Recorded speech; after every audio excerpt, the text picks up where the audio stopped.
we'll continue with Jon Kapp leading the next portion, and we'll do it over lunch. Yeah, great. Thank you.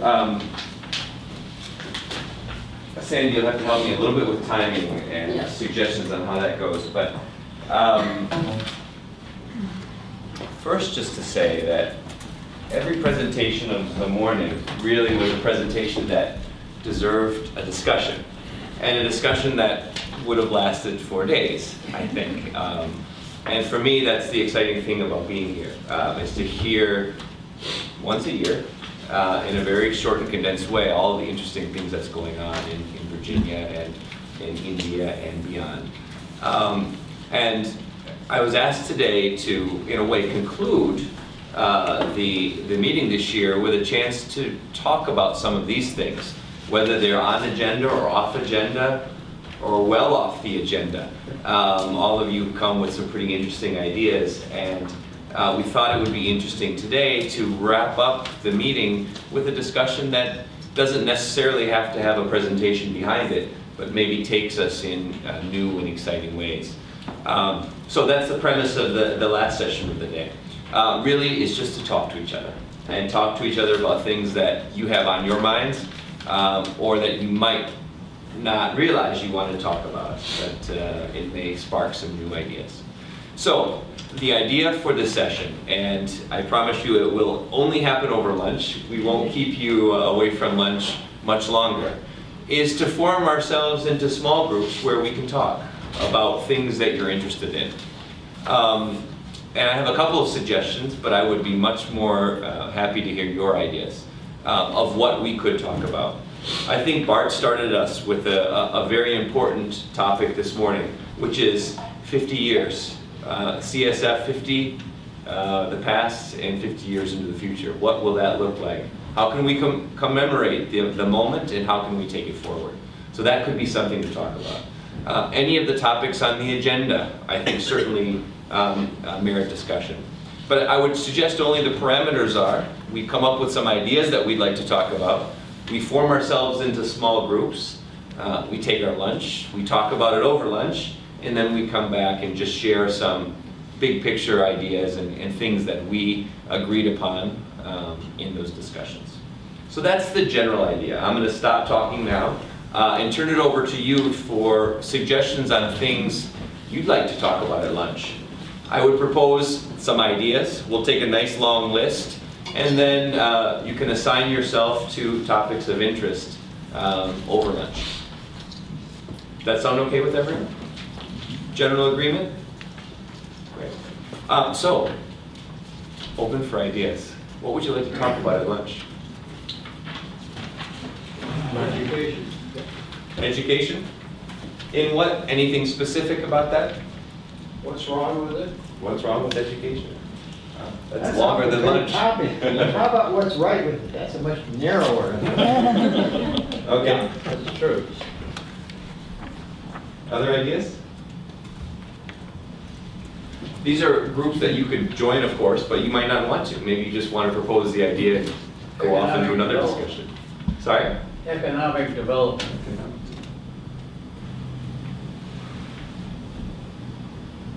I think the history and the future, I would want to be in that. History and future of what side? CSF. CFF. But only Virginia has a history. Don't you live in Virginia, Roy? I've got one. How can CSF use its technology to attract new donors? To assess what, Ron? Attract new donors. Oh, okay. Yeah.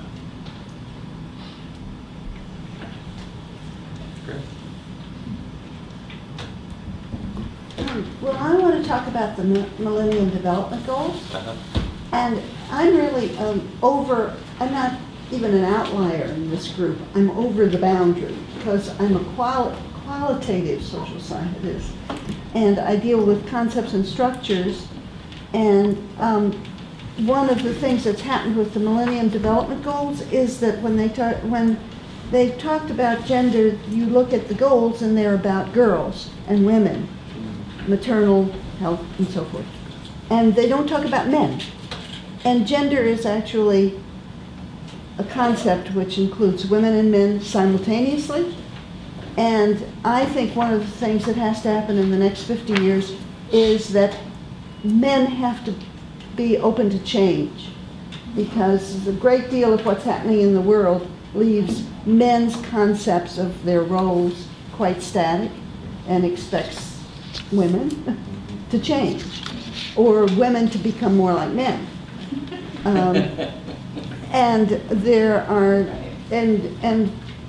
there's some heretical ideas about the welfare of children, for instance, because we know that unwanted children face less promising futures, but in most of the world, women are expected to be mothers, and there is no room in the society for childless women, either in physical space or in social space. So that's looking at the Millennium Development Goals in terms of conceptual change. Great, and maybe to help frame that, I think that you're on to what many organizations and people are talking about, which is the post-2015 agenda. We've handled the MDGs this way so far, right or wrong, and I tend to agree with how you framed it. What's happening after 2015? What's happening next? So maybe that's the discussion around the MDGs that could be had. Great. Any other ideas? Yes? This is really, if you will, a footnote or another paragraph on what you just said. It's the morphing of the MDGs into something new, and clearly there's a new one is probably, from the UN point of view, you're going to be sustainable, we're going to call them sustainable development goals. What I really think that means is how to go to more local uses of information rather than the grand picture. And I see that very much as the, how do you then involve local policymakers, politicians, people in decisions. And that's the difference between efficacy and effectiveness. Efficacy is what we've been doing. Effectiveness is how do you really get most of these things used, and what can CSS role in that be?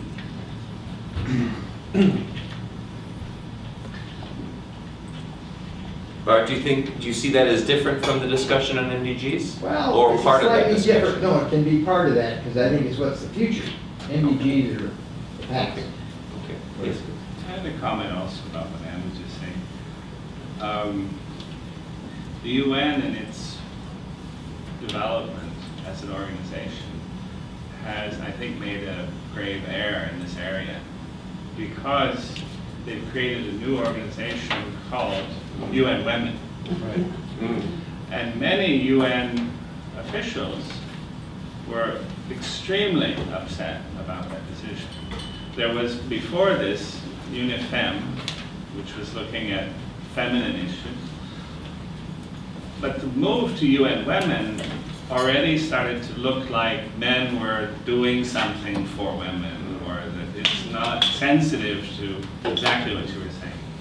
So it's not only the process of looking at how government will approach this issue, it's also within the very heart of these types of international organizations where new thinking has to be there. And one of the strongest people to speak out against this was Irvin Johnson, one of our mentors who's been working through UNICEF for many years, to say that you cannot, in this day and age, of course he's a Swede and he comes from a very different view of gender, say you cannot create something called UN Women and be sensitive to gender issues. It's not right. One of our biggest partners in growth is UN Women, in terms of work that we're doing on the ground. So it's an interesting problem that we're faced with, and it's critical to our understanding of how to move forward. What, if I just make a brief comment, the changes that feminist thinking have wrought in the world really goes in stages, and I just view UN Women as the stage that the UN had gotten to. But part of the reason why it was formed in that way is because of the enormous pushback globally by men who want the status quo, the society to stay the same. And the example I will give you is the country that's close to my heart and I've looked in, that's Turkey, which is being held up these days as the model for the Muslim world, and has progressively, I shouldn't use that word, it has been going backward in terms of its treatment of women so fast that it's in a dead run to undo all the advances for women that came in with the secular state, while still claiming to be a secular state. I mean, that's just, that's a prime example of the kind of dynamic that women who want fundamental change really are facing. Thank you. That sounds like a conversation that will happen. Let's get a couple more ideas and then maybe form ourselves. Yes, please. I think sustainability, which obviously is a contentious term, but it is, I don't think CSF can move forward without grappling with it and figuring a way of entering the conversation that is happening about whether you want to call it sustainable development or sustainability writ large in terms of how the world is to be a sustainable place economically, environmentally, et cetera. So I think it is an environmental spin that we need to be sure we're addressing in the future. Kapp. One of the ideas that we put on the topics is for an incubator, to have a model for an incubator for young people. One of the things that we've seen is that CSF serves as a very strong platform for young people to bring their energy and their enthusiasm and their creativity to help grow their own programs. And really, there are very few such platforms anywhere in the world. And so we see that. We get contacted by young people, very, very bright, very talented, very driven young people who want to increase development and would like a platform to do that. And so we've been advancing this idea of an incubator that could be funded, that should be funded by an outside source. We were thinking that we'd have a global competition with a winner in each of the 5 major regions in the world, and that we would use this competition to identify new areas of growth and program growth on the, really on the energy and enthusiasm of the people that win that prize. And we'll have very strict criteria, and we'll keep people in line there with milestones and with a particular format. They'll have to provide a budget, they'll have to provide the outcome, they'll have to provide the sustainability of their program, not just the environmental sustainability, but for our purposes, the financial sustainability. And then we were thinking we could even serve it up as a way to award these fellowship.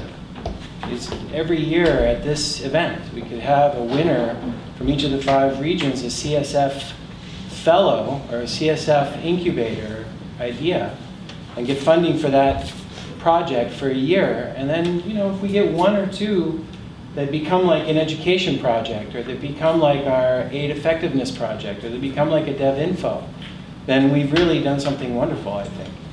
So, I mean, CSF has a potential to be a beacon for energy from around the world to do development like this. Thank you. Yes, Jon. I'm interested in what role that CSF might have with the pacemaker thing. Because I see a problem. We want to get the pacemaker to low-income countries and to people who couldn't ordinarily afford it.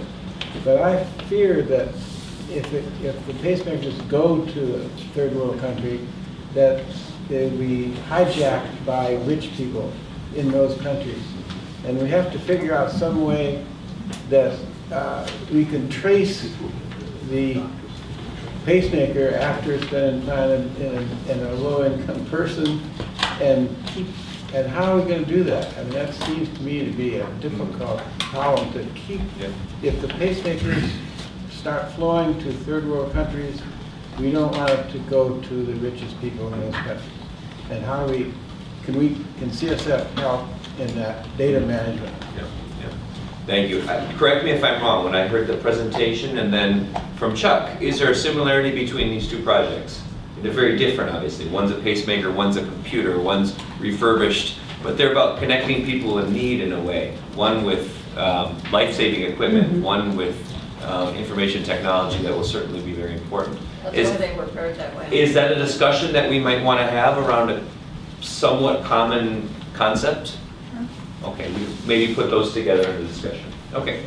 Are we missing anything burning? Yes.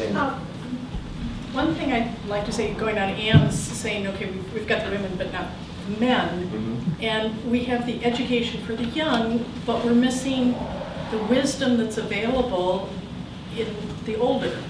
And I wish we could have some sort of elderly dev info that also would tie in with what you're saying, Chris, of an incubator, some way to match up the resources, this incredible resource of wisdom and experience, to be able to tie in with the incubator and have some way of matching them up and making use of the extended transitions, as Roger said, and somehow we connect that, but also have, there's really not much data out there that's gathered. I know there's a UN agency for the aged, but there's not really much gathered that's easily available to either see what they need to make them more productive, live longer, but also what they can give back, and there's a two-way street. So I would like to see not only the education of the young, but pairing it with the extreme elderly as. Yes. This is a real quick add-on to what you just said. In my work with indigenous communities, they deal with the relationship of the wise elderly and the youth in much different ways than we're used to, and we might learn an awful lot by looking at how indigenous communities do that. Yeah. Okay, I have the hard job now of feeding this back to you, and you have the harder job of deciding what conversation you want to be a part of. Of course, this conversation doesn't have to end when lunch ends, but maybe we can take it as the beginning of something that can carry on through the afternoon, through the evening, and then beyond virtually. So correct me if I'm wrong here, but here's what I got from your feedback. A discussion around education, what's right, what's wrong, maybe innovations in education was something early. The history and future of CSF, which I think certainly warrants a discussion. CSF, the use of technology to attract new donors. Maybe that's part of that same discussion. A discussion around the MDGs, the post-2015 agenda, and CSF's role in that process. Sustainability and all that could mean for our organization and for our role. CSF as an incubator, connecting wisdom and youth, maybe, in a way to foster new ideas and connect energy with some old ideas.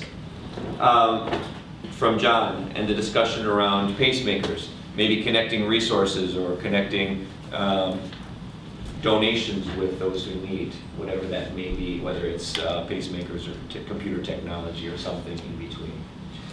There was a topic on economic development. Maybe that's merged in with the MDG discussion, perhaps. And that's our list. Very interesting list for lunch. How many are there? 1, 2, 3, 4, 5, 6. I think we could make about 6 topics.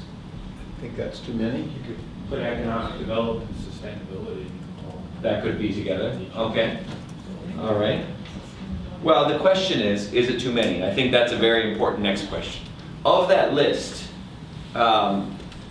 where do you see yourself going? You'll find out when there's one person in a group. You're talking among yourselves.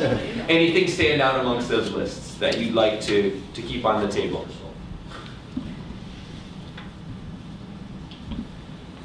MDGs and all of that around MDGs? Would anyone want to be a part of that discussion? What is that? The Millennium Development Goals and the discussion around CSF's role and what that will mean. Does that sound like a topic for anyone? Keep it in your mind. How about sustainability, economic development, and where we are in that discussion? Yeah, I think we should do that. See if it was like Economic development was my suggestion. Okay. Well, we'll put you in charge of that discussion group. And who will join that discussion? Would you be a part of that as Well, well? I actually want to be part of Ann's. Okay, all right, all right. Now we get a show of hands and then we know where we stand in I other think groups. maybe easier, I mean, as John said, just, I think, mark the spots where they're gonna be and see Yeah, who just- goes there and merge what the, if there's a smaller Very group with good. something else. Great. Because even the MDG could be larger and Certainly. include sustainability if we're thinking about MDGs in the future, women's, but sustainability. Great. I think that's a great idea. So if you allow me, my job will be make a few spots around the lunchroom, and your job will be organize yourselves in those spots that you would like to discuss. And I was going to say, the lunchroom, feel welcome to pull tables apart or put them together or whatever, so that. Yes, exactly. Also, feel free to move Make sure groups. that one staff person is in each, don't have all the staff people in one group, spread the Yeah. staff around. Good. That's really fine. And I think just the last parting comment from my side, whatever you discuss, if you can take some key notes so that we get the benefit of what you discussed and decided, that would be great.